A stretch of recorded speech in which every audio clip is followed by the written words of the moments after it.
观众朋友大家好，欢迎收看3月24公司第一台下晡新闻，我是陈淑君。来先看今仔有啥物新闻重点。中营海运一只大型货船昨靠搭卡伫埃及的苏伊士运河，造成其他船只拢无法度来往。台东志航基地2台空军 F1战机失事飞官潘云敦，搁还未找到人，今仔动员295人继续找人。玉山气象站伫早起7点10分又搁落雪，趁一波锋面通过，搁东北季风增强，全台水库启动临港直呼。先车先来看，今仔日咱国内增加2个带病入境的病例，分别是对印尼跟菲律宾入境。国内注 AZ 疫苗的人数统计到昨已经有3218个人，其中有通报4件注射了后有一寡不良的反应。那么来听指挥中心下晡上最新的说明。那今天我们有2例的境外移入的个案分别从印尼及菲律宾入境。那按1009是印尼籍20多岁的女性那不过她去年11月曾在印尼有确诊过。那另外一页是按1010为菲律宾籍20多岁的男性移工。今天新公布，昨天3月23号接种人次1638人，所以总共加起来累计的接种人次是达到3218人，已经通报的有新增3件，所以目前累计都是4件，4件都是属于非严重不良事件就是。咱国队这礼拜一开始注 AZ 疫苗，头一天虽然行政院长苏贞昌和部长陈时中带头注射，也毋过全台湾的医护人员去注射的比例嘛阁真低。国内专家是呼吁讲，虽然有 AZ 疫苗有传出一寡副作用也毋过疫情搁在拖，注疫苗会使减少胃着病毒重症的比例，阁有降低死亡率，所以上好嘛是爱注。台湾新冠 AZ 疫苗开始做的第一天，全台医护人员注1578剂，其中南投县只有9个人注。国内专家认为，有可能是受澳洲发生真济件注 AZ 疫苗了后，产生血管血压去塌掉的事件影响信心无够，才予以及风险的医护人员注疫苗的比率只有1.56%。你台湾有抗体的比例的人这么低的话，我们怎么开国？怎么让我们的旅游，怎么让我们的经济跟世界各国能够在很快的接轨？柯南昌表示，澳明药物局3月18已经公布初步调查结果，表示疫苗甲增加血压发生风险无关系，建议民众还是爱注疫苗。另外，世界卫生组织进行研究，有高度传染力的变种病毒类菌甲全球新增加确诊病例连续5礼拜升悬。专家认为，面对变种病毒，注疫苗也是降低重症甲死亡率。而且研究发现，2剂疫苗之间隔12礼拜来注，保护力更较好。在做临床测试的时候，也发现对这些变种株、这些疫苗，不管是哪一家，所有的效率都降低了。降低的也不少，但是呢，不会完全没有效。你打完第1剂之后，我们的人体很有可能会对这个腺病毒的外壳就产生抗体。那当你这个抗体产生的量很高，间隔的时间太小的时候、太短的时候，你打第2剂，这个产生的抗体它很有可能一下子就会去中和掉第2次打进来的疫苗。专家提醒，新冠病毒都甲流感病毒同款，只有注疫苗才能降低病毒威胁。尤其是后疫情时代，疫苗做的比率愈悬，才能达到群体免疫，边境慢慢解封，经济才有机会慢慢搁起来。记者综合报道。来看中营海运一只大型的货船，昨卡伫埃及的苏伊士运河，造成其他的船只拢无法度往来。这只货船是对中国出发，要去荷兰的鹿特丹，可能是在西湾的时阵靠搭，当地嘛赶紧用拖船来拖。是不是有通报过来？是不是符合他的这个事故调查范围？那他们会依照他们的职权，是不是要进入调查？他委托到我们这边来做后续的调查的话，首先我会邀请对方当做一个授权代表来提供当时事故发生的一些必要的资料。那我们也会跟船公司来收集相关的一些船籍的资料、船员的证书等等，来希望能够来还原当时事发的经过。中英海运指出，这只船将对红海往北要驶到苏伊士运河的时，常常拄到一阵大风，船的方向歪去，造成靠打。目前有甲当地运河管理局等相关的单位联络，希望赶紧找出办法来解决。因为这条运河连接红海甲地中海，是全球上无用的水道之一，所以嘛造成两边的船拢塌条的，嘛引起全世界的关注。咱再来看台东志航基地2台空军 F-5E 战斗机失事的意外，飞过排云墩阁还未找到人。昨下晡3点外有找到一顶飞行头盔了后，目前就拢无新的发现。国军自早起嘛出动中科院研发的无人机去找人，也毋过因为天气无好，嘛提前结束任务。今仔会阁继续动员295个人，阁继续找人。3、2、1，发射！国军伫个海边适合红树微型无人机准备升空，屏东满洲兰陵路沿海附近24号透早会当看到国军66旅出动中科院研发真有日夜 CCD 摄影机的红树无人机，要伫个天顶搜查，因为一直到24号中昼，失踪的陪官潘颖尊犹原下落不明。那今天的搜索的重点还是至于在弹射椅降落周边6公里的区域里面。目前排除这个山区的搜索，以海岸线为主。搜救行动来到第3天，但对23号下晡找到一顶飞行头盔了后，目前也无新的发现。前进指挥所每天动员将近300人，无暝无日的找人。附近民众看到搜救人员的辛苦，嘛替因加油。晚上到凌晨到天亮。都有用探照灯还是照明弹什么的，整个天空都是亮的。直升机一趟来一上去，一直到清晨，那个直升机都是持续在这边搜索。虽然24号海上有较好，但天气也是真歹。透早以港仔村为中心的搜救范围内底，陆续落雨，嘛互无人机必须要提早转来。但指挥所搜救无停止，另外向附近居民借沙滩车沿沙坡继续搜查，希望赶紧找到失踪陪官的下落。记者陈焕宇、柯正俊、张明贴，屏东台东报道。顶礼拜四，国民党立委陈玉珍担任卫权委员会调解委员，表决通过要成立疫苗采购调决小组。一礼拜二，调解委员换作是民进党的立委陈莹，伊就表决把这个提案撤销。今仔国民党立委伫透早6点，就到卫权委员会，甲主席台站调的现场嘛吵吵闹闹。国民党立委陈玉珍坐稳主席的位置，虽然这礼拜并不是由伊担任卫权委员会调委，但伊甲国民党立委一早6点就来报道，甲主席台站调的，抗议伊顶礼拜主持会议时阵，表决通过成立疫苗采购调阅小组，才过几工就互表决删除，拿着立委现场吵来吵去。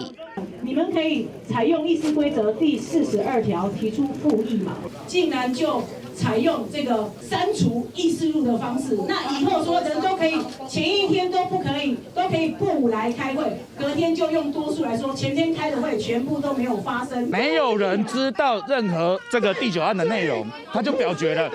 我们从内政委员会要赶过来，根本坐电梯都来不及，他就制造我们不在场的这种假象，说我们没出席。但是国民党用这个傲招，才是真正的没出息呀！倒转去3月18号当日，担任调委的国民党立委陈玉珍，中昼12点8分的时阵，宣布加一个临时提案。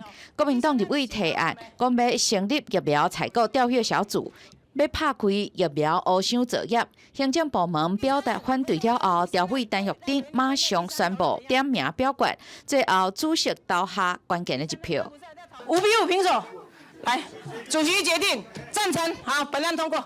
事实上，民进党立委嘛同意成立调阅小组，但不是马上，应该等到台湾买到疫苗，人民会当自疫情过了后才来成立。但国民党立委坚持，即马就应该了解采买过程，为怎由一剂31美金变成45美金，应该公开说明。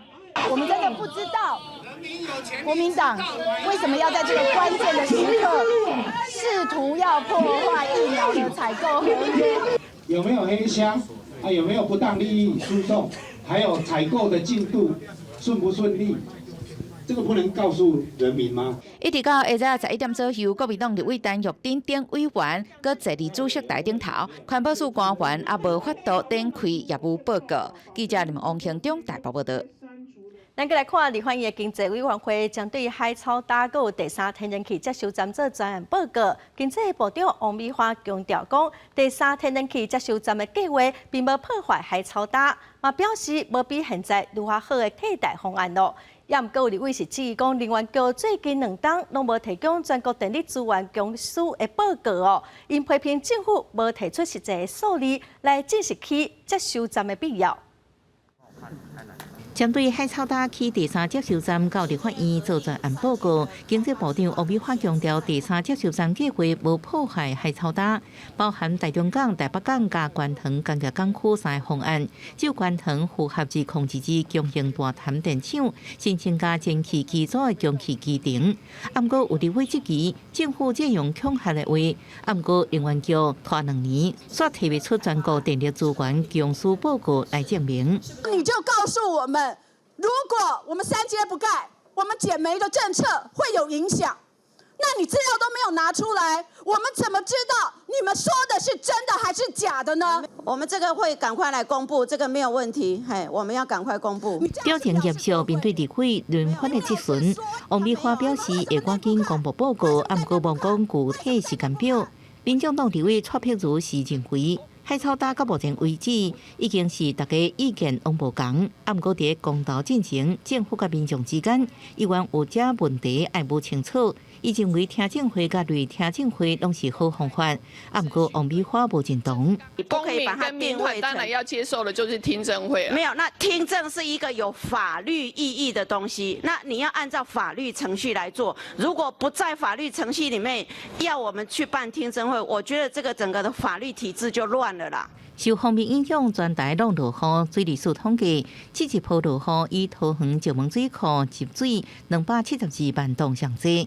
第二是德基水庫集水240萬噸，新竹苗栗台中集水區總共落雨差不多是20毫米。對是毋是實施限水措施，王美花表示，下晡會開旱災應變會議甲專家討論來決定，假使落雨有落甲200毫米以上，就真有幫助。記者綜合報道。再來看財政部推出房地合一2.0，有委員質疑講新的制度實施，則對厝主扣的稅，敢會影響到厝價變懸，還是厝主會提懸租金？財政部長蘇建仁是表示，對於過去房地合一1.0的經驗來看，實施了後厝價受落，並無起價。為了壓制底線炒房，財政部推出房地合一2.0，要利用延長持有的年限來加重扣稅。即馬有部分的建商反映講，未來房地合一2.0實施了後，這會增加的稅會互轉對厝價或者是租金去。針對這點，財政部長蘇建仁在立法院財政委員會表示，因過房地合一稅確實有互厝價拉較低。也那想法是希望壓制投機底線炒房的情形。從我們過去1.0的實施經驗來看，實施之後房價是明顯的下跌哈，所以轉價的可能性相對比較當然相對比較少了。透過這個房地合一稅，對於那些這個潛在的投機需求能夠壓抑，讓房價這個需求面不會因為投機性需求擴大，然後讓房價上漲。蘇建仁表示，當市場買盤主要是靠剛性，也有家己大需求的時陣，會當互厝價維持穩定的狀態。民眾只要是家己要大，唔是短期的交易，都袂受到房地合一稅影響。因那房地合一稅2.0內底，提到房產的時間點，敢會回溯到2016年，到當調研也無共識。你1年內是45%，2年到5年是35%，那你測算的期間要不要受地計吧？明年的1月1號交易的話，那可能之前取得的房子都可能進到新的這個2.0的稅制。那如果說明年的1月1號以後取得的房子適用新的稅率，那這個呢就是明年1月1號以後才開始有新的房地合一稅產生。所以未來這個所謂的要不要回溯，這個目前還沒定案。各界關心囤房稅敢會推動，蘇建仁表示，因為這真惡定義，嘛較會互轉對其他的項目去，對壓厝價抑個囤房的效果無好，都要好好來討論。富邦金23宣布公開收購53.84%， 1成金的股份，创下国内头一个并购案。针对这点，苏建荣讲，金金并是金管会的权责，都要符合相关金融的法规。不过，伊嘛强调讲，目前公告无这款的情形。记者综合报道。今年的正月，本来按什么全面来换做所谓身份证的政策临时暂停。也毋过有立委指出，内政部已经开3亿外买印刷等等相关的设备，实在是浪费咱人民的税金哦。内政部是强调讲，这厂商拢会使配合政策暂停计划，等若行政院专法制定了后，会使继续办理。行政院计划推动的所谓身份证全面换发政策，预计编列大约49亿，原本要进行试办，公民团体批评可能会有告诉外泄的几率，所以今年1月政策法庭暂缓。也毋过因为中央印制厂已经开3亿外买入印制设备系统，后续需要维护，而且会有业者也采购康贝晶片身份证3000万张，比这期未输一笔拍销。政策都一直有完善的规划，那只是这一段时间有一些社会的疑虑，那行政院只是回应这个社会，同意以制定专法的方式来做进行，所以先暂停往前走的部分。内政部强调，无拍销的问题，对印制设备维护费用会甲中央印制厂以契约规定来办理，引来各界批评，根本都是浪费人民的血汗钱。你也不能当呆账把它打掉，不能当费用把它打掉，你就放在那里变资产。问题是资产是没用的资产，所以是为了错误的政策在花人民的公帑。内政部他们到底当初在急什么？为什么要在一个相关的评估报告，尤其是治安跟个资的风险评估报告都没有完成，这个就是一个政策上非常严重的失误。台管会批评政策无就严，支出超过3亿的浪费，爱全面来付，真无合理。也强调，经过人权团体的知情，监察院已经完成所谓身份证政策的调查报告，也认为内政部伫社会沟通加法院不足的情形，无充分的评估政策，就想要上路，非常的无应该。记者综合报道。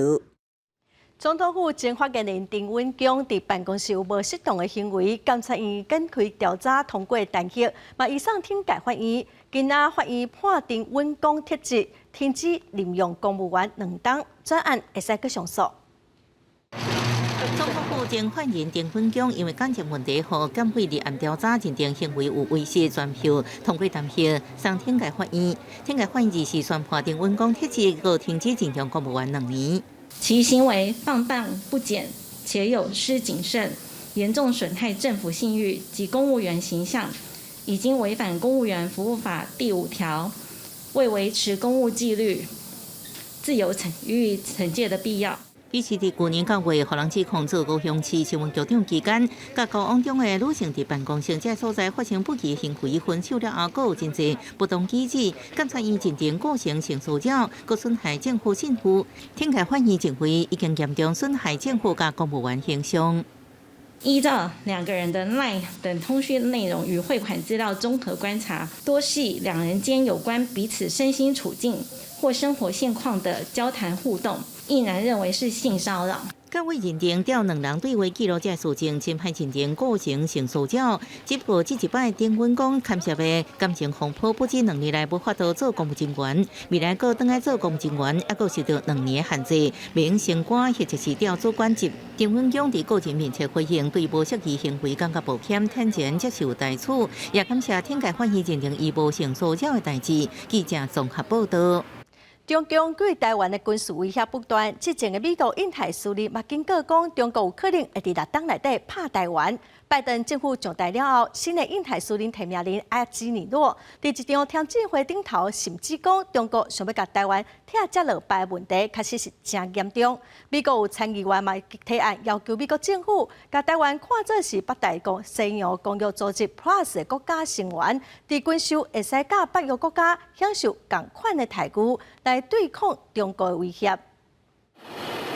中国军事动作不断，中国军机真接扰乱台湾。美国印太司令戴维森进前捌警告，中国可能伫6年内武力侵犯台湾，接落来就要接近印太司令阿基里诺23参加参议院的提名听证会，去互问到中国并吞台湾的时间表的时阵，伊表示中国认为摕到对台湾的控制是第一要紧的，因为安尼武力侵犯台湾的问题时间是真迫。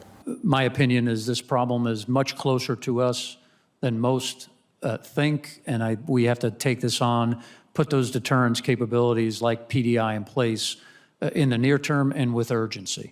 阿基里诺表示，美国会当透过依持向前部署的影响力，来展现对台湾关系法的支持，包括对台军售协助台湾有充分的自我防卫能力。美国嘛会加强甲印太地区盟友合作来对抗中国。美国参议院佩里19提出台湾加法案，要求美国行政当局甲台湾看作一个北约加国家成员，伫咧军售会当甲这个国家有同款的待遇。Perhaps one of the more pressing issues relating to the region, at least in my opinion, and that's the security of Taiwan. Very shortly, I'll be introducing the Taiwan Plus Act. The bill would raise the value threshold for arms sales to Taiwan. 目前北约加的国家包括日本、澳洲、南韩、以色列，还有纽西兰。佩里强调讲，这个法案是为着提悬对中国军事威胁的能力。伊还阁讲，美国对中国态度应该要大搁较硬咧，嘛承认美台之间的外交关系。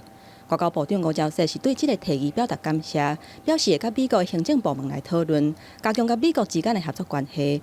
不过，伊嘛认为讲，台湾有义务加强家己的安全能力，会当防卫家己，才是扮演区合和平稳定的角色。记者综合报道。美国国务卿布林肯昨访问北大西洋公约组织，讲到罗西亚甲中国的威胁，嘛强调讲必须要关注中国对国际秩序造成的挑战。北约的秘书长嘛认为，国际社会需要合作来面对愈来愈强大的中国。美国国务卿布林肯23前往比利时布鲁塞尔，甲北大西洋公约组织秘书长斯托滕伯格会面，是拜登上任了后头一个拜访北约的美国各界官员。布林肯首先表达美国对北约盟友的坚定承诺，强调这个军事同盟已经合作超过70年，有意转变前朝川普政府美欧疏离的态势。伊也认为应该像过去同款，共同对抗今仔日面对的像罗西亚甲中国的威胁。We'll work with Russia when it advances our interests, and one of those is strategic stability, and we've already demonstrated that with the extension of the New START agreement. On the other hand, we will stand resolutely against Russian aggression and other actions that try to undermine our alliance, and I think that approach is exactly where NATO is as well. 布林肯表示，同款也需要确保北约关注中国崛起对国际秩序造成的挑战，这也是北约2030年愿景的一部分。And similarly, we have to and we will, I believe, make sure that NATO is also focused on some of the challenges that China poses to the rules-based international order. That is part of the 2030 vision as well. 斯托滕伯格也呼应布林肯的讲法，强调欧洲甲北美是需要同齐合作，才会当应付中国的崛起甲罗西亚挑战。北约最近几年真侪摆拢讲到中国的威胁，像去年6月就直接指出，中国国防支出全球第2，像今年2月更加指出，中国崛起对北约成员国的安全、繁荣甲生活方式带来潜在效果。已经是一个确定的问题。公司新闻林浩如编译。来看缅甸军政府政变以来，有超过20个囡仔不幸过往。最近嘛传出伫瓦城有囡仔伫厝内，结果互军方用枪弹死，年纪上细只有7岁。也毋过军政府并无回应。军政府昨伫记者会顶头嘛特别展示示威者使用的武器，嘛播送一段影片来指控翁山书记有收黑钱。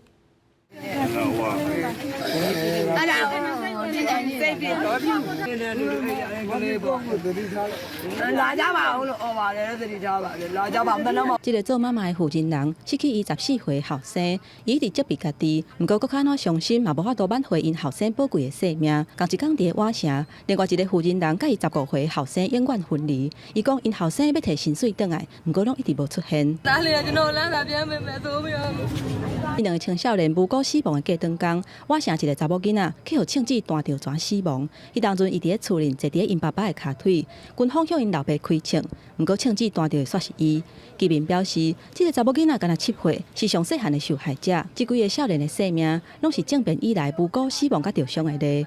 人权团体拯救儿童表示，这个囡仔的死亡，互人感觉真烦恼，因为因伫咧厝内去互杀害，这会当讲是缅甸即马史上的代志，嘛显示军方对人命是完全无要无紧。缅甸军方23个记者会对这个囡仔去互枪杀相关的报道是拢无回应。毋过展示各种示威民众使用的武器，还佫发表一段影片，指控民选领袖翁山苏姬食乌钱的代志。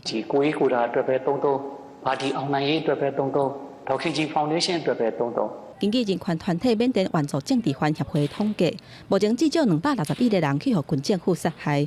根据军政府发言人邵炳通的数据，目前有164个示威者死亡。伊讲伊替这个死者感觉真艰苦，因为因嘛是缅甸的同胞，而且讲军方嘛有人员伤亡。不过话讲落转来，伊强调讲绝对袂容允无政府的状态。公司新闻黄文玲编译。这几天受到风面影响，从半暝开始，全台湾拢有落雨。玉山气象站伫早起7点10分左右又搁落雪咯。气象局表示，玉山气象站伫早起7点10分开始落冰珠，搁有落雪。当时玉山的温度只有0.7度，所以一边落雨，一边落雪，搁有冰珠。8点40分雪就停了，即雪有1公分左右。今仔的天气受到锋面通过影响哦，规天拢是湿湿的天气。暗头仔开始，水汽才会豆豆仔减少。中部以北、东北部地区雨水是真侪，北部、中部山区阁有部分的地区会落大雨。趁这波锋面通过，佮东北季风增强增加的水汽，全台湾的水库嘛随启动临港直雨。水利署表示，这2天咱全台湾的水库水量拢有淡薄增加。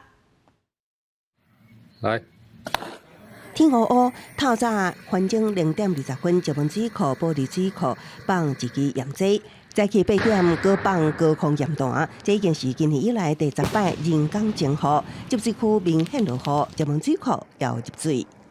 为什么会实施验季跟验弹的一个施放？依照不同云层的高度跟厚度以及风向来决定要实施哪一种人工增雨的一个作业。受锋面通过甲东北季风增强影响，北部水库除了石门、宝池、永和山、明德、雷溪潭、天伦坝、古关坝等，南部地区的仁义潭、詹文甲嘉兴苑也配合分站来到，进行人工净雨作业。这波落雨，全台拢有收益。全国的水库渴望进账大概1154万吨，长期的干旱，集水区土壤过于干燥，所以这些微的降雨并没有明显的为南部的水库带来进账。詹文水库雨势减缓，顶站也是有分布的感觉。水利署表示，这是南部水库这一个月来较明显的落雨，只是土壤伤大，水库水位无提升，也毋过对山区果树灌溉会有食水的效果。也强调，人工净雨小组随时提名，只要有好的落雨条件，会随时搁做人工净雨。记者综合报道。来看嘉南药理大学甲学校的再生水，阁有人工湿地水提供予附近的民众来使用。台南乌山头水库的望之湖，因为最近詹文水库拢无放水，湖拢是干的。虽然今仔透早有落雨，也毋过帮助是无讲介大。民众摕到水桶排队等待装水，而这水全部拢是要互民众摕等于压花充便所用。有迄个花园啊，吼啊有摘花菜啊，即摆做除了水较贵啊，只好来甲药酸的些头提来压。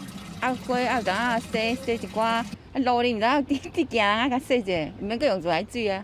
全台是面临欠水大危机，配合政府节水政策的台南嘉南药理大学，嘛甲再生水开放予民众来使用。加入2019年成立再生水绿产线的工厂，大里会当产出200吨 UF 再生水，提供学校内面使用。水质无好的时阵，嘛会当计划性的生产大里大约100吨后再生水。后再生水会当支援邻近陆地科学园区内面的科技场来使用。生活用途来讲的话，就是冲厕跟浇灌。那目前我们也在跟路竹科这个区块的厂商正在接洽，因为目前水情比较吃紧。另外，位伫乌山头水库上游脱水区的梦之湖，过去的风景是真水，近曾经是60年代翕电影的所在。但是因为近期欠水危机，咱们水库无放水到乌山头水库，水位是一直降。湖边的土是规个走出来，当地民众讲真侪年无看到遮尔低的水位。哦，那水顶个风景足水，啊，拢涨到底啊边一顶悬面的，啊底水又唔够高。这地拢大啊，变大啊。旷野较无像以前水哦，无水安尼。嘛是艰苦啊。台湾面临56年来上大的旱灾。虽然台南今仔透早是开始落雨，但是截至24号透早8点半，雨量上大的所在是关庙区7.5毫米。水库的集水区降雨是相共无好，对疏困水情是无帮助。记者郑宏达报道。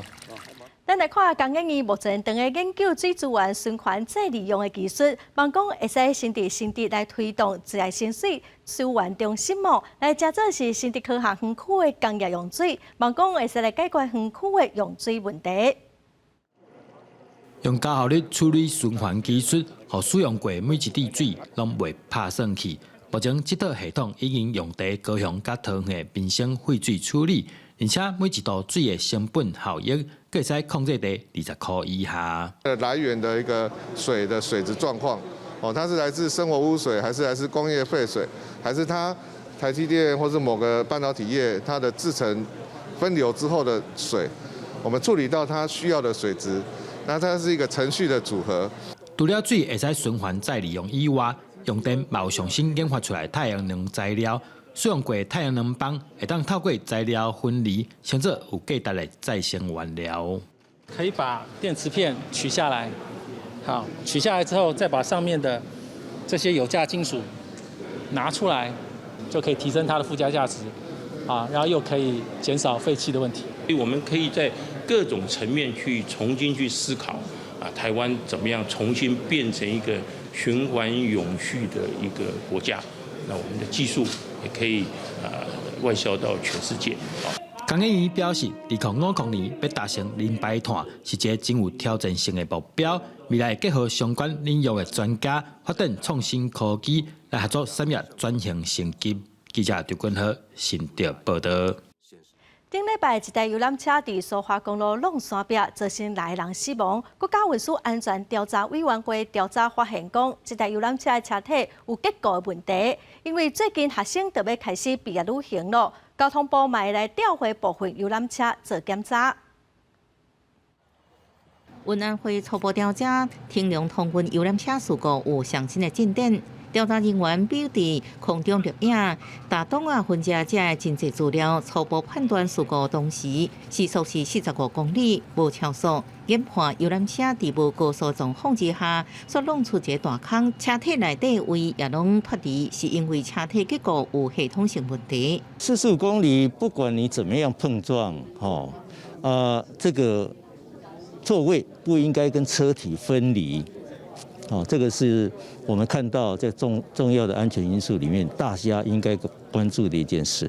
运安会表示，礼拜四发布游览车事故其中调查报告，因为车体结构牵涉的责任真大，已经锁定几个抢牌车，要调回检测。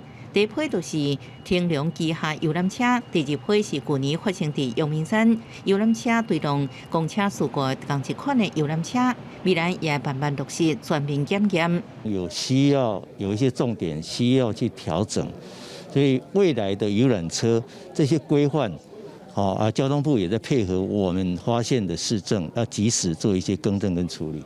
因为毕业季节就要到位，运安会已经联络交通部，希望用以上紧的速度展开游览车调回检测事项，初步按算要分3摆。交通部回应，有关无接到运安会报告，不过对应该为检测的协调主管单位全力配合。记者综合报道。来看台中有家长指控补习班的老师拍囡仔，家长讲伊的囡仔小学2年，互老师拍甲手拢乌青。家长嘛质疑讲，这个查某老师根本就无教师的资格，心情歹就拍囡仔拄笑。家长嘛已经提出伤害的告诉，补习班的头家是讲已经甲这个老师洗头路了。台中市政府嘛展开调查。正面手骨头乌青真大笪，其他所在也是红过肿。这款伤痕竟然出现伫一个10岁囡仔的身躯顶。囡仔的妈妈表示讲，怀疑是去互补习班的老师拍的，有影是真唔甘。比如说他在写功课，只要稍微不懂的地方，他就会很紧张。或许他可能在补习班，一旦遇到这样的事情，他就要被殴打，所以他非常没有安全感。囡仔的妈妈表示，甲囡仔送去补习班已经有2年啊，和这位查某老师也已经教半年。伫这个月初5发现囡仔行为怪怪，坚持要家己洗身躯，才发现讲规身躯拢是伤痕。过长工向补习班反映也无改善，找袂到报警察提过伤害。家长质疑老师的情绪无法度自我管理，认定教师无资格，学生也无保障。那个老师他确实有这个体罚的行为，很惊讶怎么会发生这个事情？有提供给警方了。那而且我们在第一时间也主动通报教育。补习班强调一开始就通报，也甲这位老师洗头路啊。不过教育局介入去，才发现讲补习班晚3天才通报，违反着爱伫24点钟来通报规定，已经罚5万块。要若扣除囡仔的部分，上当会当罚到60万。因为他已经真的违反到学生的自主权跟人格的发展权，所以呢，我们也在稽查的部分。请各补习班一定要在24小时内要通报。台中市教育局表示，这桩案件移交家防中心调查了后，确认补习班已经违反《儿权法》，对囡仔的不当行为会当依法罚6万到60万，而且会公布名姓甲名称。要若补习班的老师任用，目前并无资格限制，会请中央赶紧来受罚。记者综合报道。来看中华职棒魏全龙的投手饲着喜，昨对乐天桃园队表现了袂歹，最后魏全龙是以7-4赢球。也毋过今年负责播送中华职棒比赛 Eleven Sports 昨雄雄断线，互球迷是真反弹。中职会长蔡基昌嘛呼吁讲，爱保障球迷看球的权益。乐天桃园主场的开幕战，魏全龙的饲落去正面对决乐天王牌左投王一静。第2局顶半，魏全龙的郭天成杜垒，本来第3垒的詹道雄走倒来本垒摕到第1分。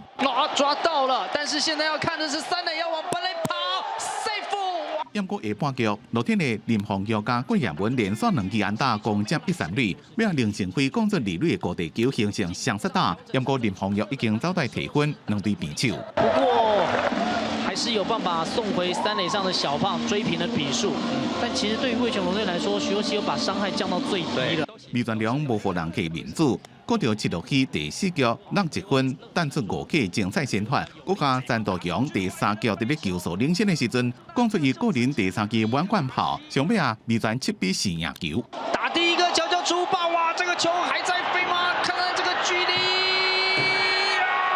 大满贯！中职开幕酒话题真多。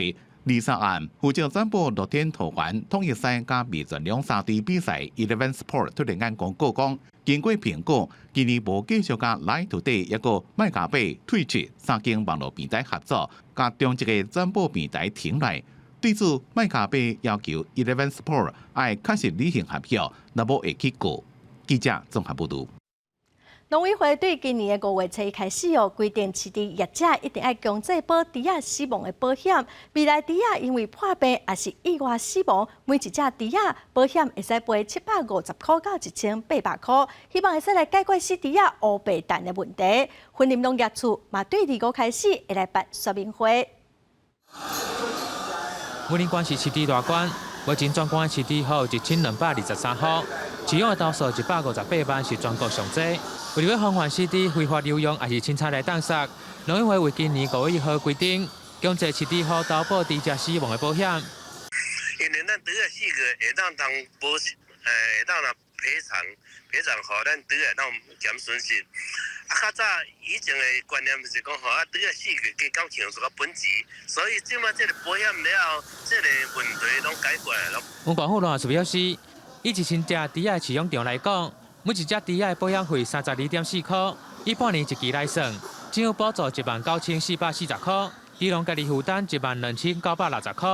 若猪只因为疾病还是意外死亡，每只猪会当赔750块至700块。每条1000只以里赔30只为上限。希望大家就是在5月1号起都能够强制的做这个纳保的动作。那如果没有做投保的话，那农委会未来在2年内的相关的补助，包括天然救助等等的一些救助补助的措施都没有办法享用。赖处就讲，政府以启用的规模大细来补助保养费，从500家以下的专业来补助。赖处将于25号开始办理7场宣导说明会，希望会当就近来参加，也是到所在地农会来询问投保的方式。记者为你报道。教育部对106年的9月份开始，以增减计划经费来改善各中小校园的数位建设。目前所有教室网络拢会使高速连线，并宽至少有300米。希望利用网络数位学习，会使来提升学生学习的兴趣。公告会议线地形甲事务种类，老师以大寸尺触控智慧荧幕显示影像也是相片。另外一间教室，学生要查资料，就提出白板。实现智慧校园甲数位学习，也毋过，若是无稳定的网络环境，效果就会拍折。学校原来的网络速度是30 M、40 M， 最是可以到300 M、400 M、500 M 的速度啊，让学校在推科技辅助自主学习教学的时候更顺畅。学校对外联网边宽提升到至少300 M 格，教室网络也是高速连线。予老师真有感觉。教育部讲，增减第1期计划执行3年外，目前全国中小学教室的网络高速连线比例是100%。还有无线上网的话，目前也是全国无线上网的学校都是达100%。从早期的话，可能就100 Mega 到300 Mega， 那在今年我们会提升到从300 Mega 到1G。投入87亿经费改善边宽，提升硬体设备。教育部指出，增减2.0拢总有50多亿预算，将配合108课纲，推动科技辅助学习。也因为现场回归，学生使用平板的学习动机比固定荧幕使用较悬，将投入更加多资源伫平板的固定学习。记者综合报道。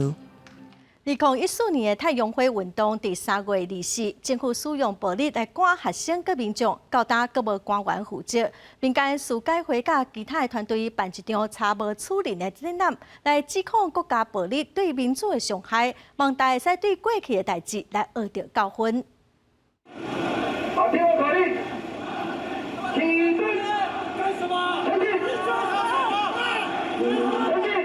2014年3月23半暝，警察局的笔管伫行政院广场和平静坐的民众，使用暴力对付手无寸铁的民众。迄一暝通报救护车救护的人数拢总197个人，受伤上严重的坐轮椅，几啊个月才恢复。那轮到我被驱离了之后，我被带到警察的任枪里面，就是被一阵的拳打脚踢，或是用盾牌的警棍攻击。事改会组织义务律师团协助民众，要向施暴的警察甲政府官员追究责任。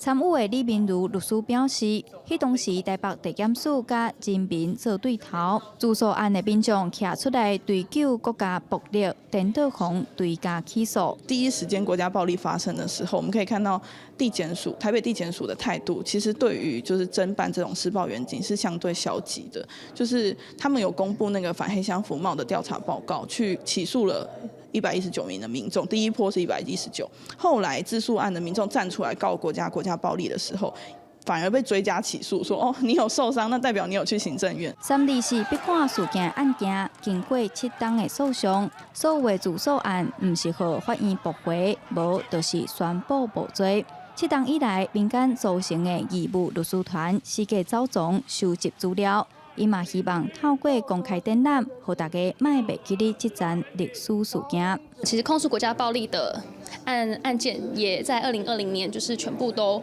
结束。那虽然这个结果都是无罪的，这样的结果虽然我们是很失望，但是我们还是想要留下一些记录，然后并且把这整个历程可以呈现给社会大众。有影像的记录，细细笔录详细事件发生时间。7档来追究国家暴力的诉讼，最后的答案是找无人，也无就是无罪。透过公开展览，完整呈现一路收集整理的资料。主办单位希望透过经验分享，和民众理解历史，嘛希望和一路参与的所有人温柔甲安慰。记者杨淑晴、谢桂林台北报道。嘉义市为特别甲家己的教育家己特色的课程中哦，特别用台语来办天文的活动。这天文的专有名词，佮有一寡科学知识是安怎用台语来解说的？咱嘛做回来看卖。这比较难，听一下，听一下。音乐。教囡仔用台语念天文名词，家己市的国小配合母语日举办天文知识活动。家长参囡仔学天文知识，嘛顺续学台语。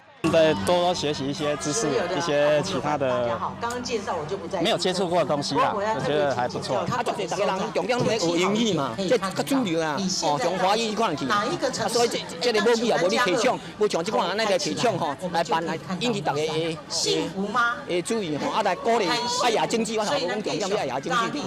家己市南潭国小伫家己市努力推广天文科学教育。即届配合世界母语日的活动，结合市内20间学校甲单位，甲母语元素甲天文科学教育合作伙，佮安排无同族群的表演节目。互囡仔来熟悉讲天文的知识，啊，甲咱母语无同款的结合，互囡仔伫生活中就会当体会到咱天文的趣味，啊嘛会当用母语来介绍咱遮的天文的知识甲科学的知识，互咱母语会当应用伫咱的生活中。有一寡家长反映，虽然是推广母语的活动。主办单位安排的致辞也是活动，也是真使用华语。来了，还有谁肚子饿的？大声些！哇！家己市母语文化教育协会表示，母语的推广毋是干那伫教室内底教囡仔，整个社会甲大人嘛拢需要做伙学习，才有法度改变目前愈来愈少人讲台语的情况。记者林慧婷家己报道。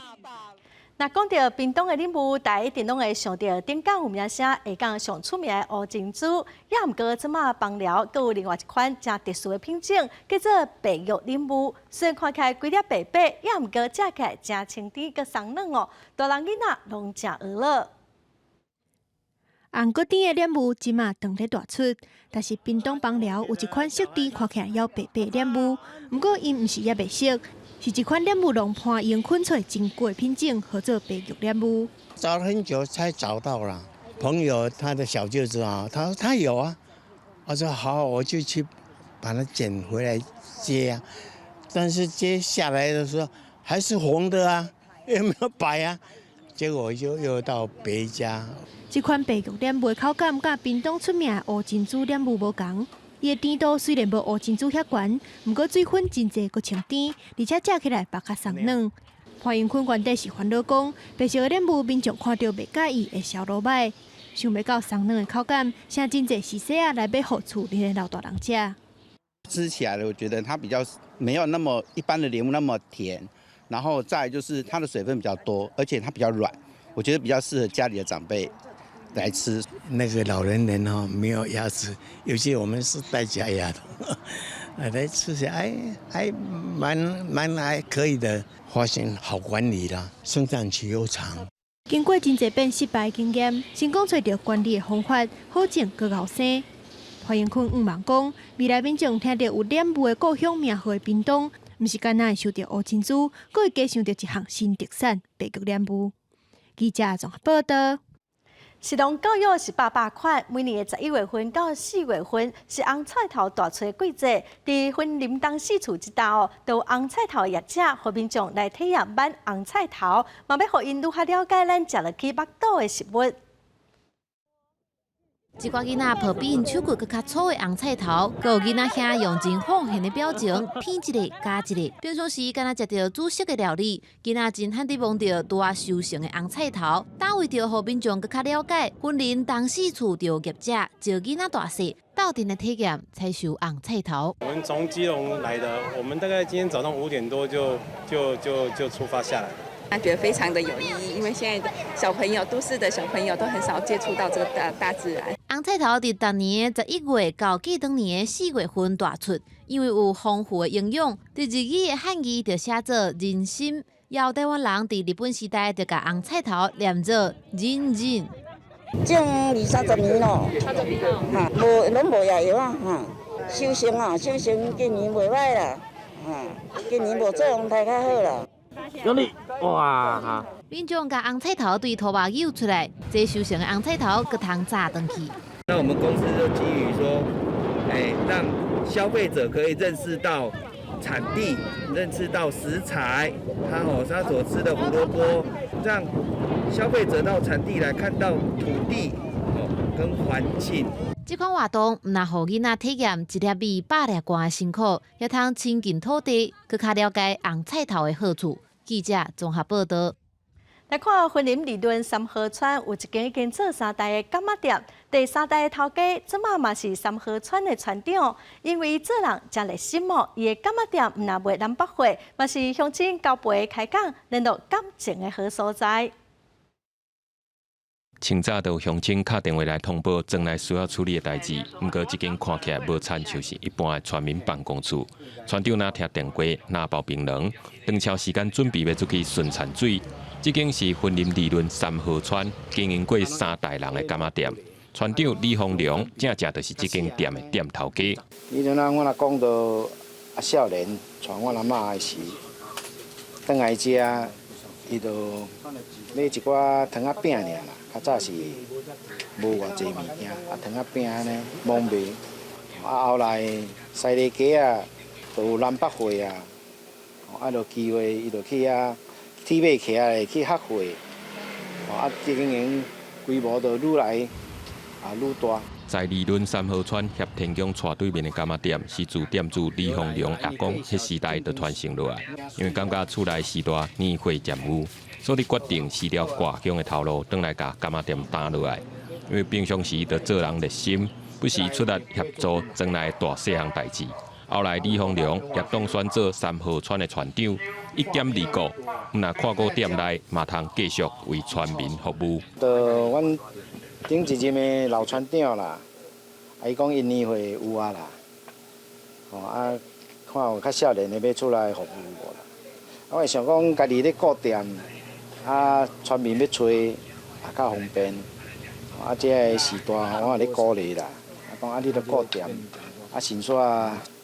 若有兴趣做村长甲大家服务安尼。随时代的轮转，街头巷尾拢是一间一间的便利商店。古早时代柑仔店算是愈来愈少。三河村这间有3代历史的柑仔店，若通买南北货、大料食品、四收啊以外，也已经变作是乡亲开讲铺头、交陪沟通的联络站。期待在李丰良头家兼村长的守护之下，继续为庄内大细提供上有人情味的服务。记者综合报道。今仔暗时到明仔载，受到东北季风影响，北部佮东北部地区天气会较凉冷，中南部地区早佮暗嘛会真凉。台湾各地佮朋友金门、马祖大部分拢是多云好天的天气，敢若有东半部地区会落淡薄仔雨。下半部的天气，咱们来看各县市详细温度。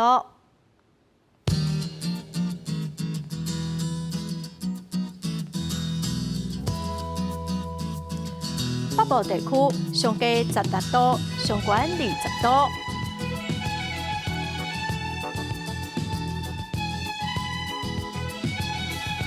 中部地区上低18度，上悬22度。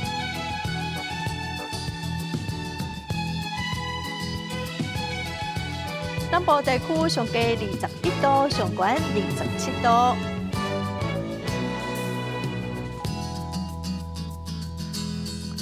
南部地区上低18度，上悬24度；外岛地区上低15度，上悬21度。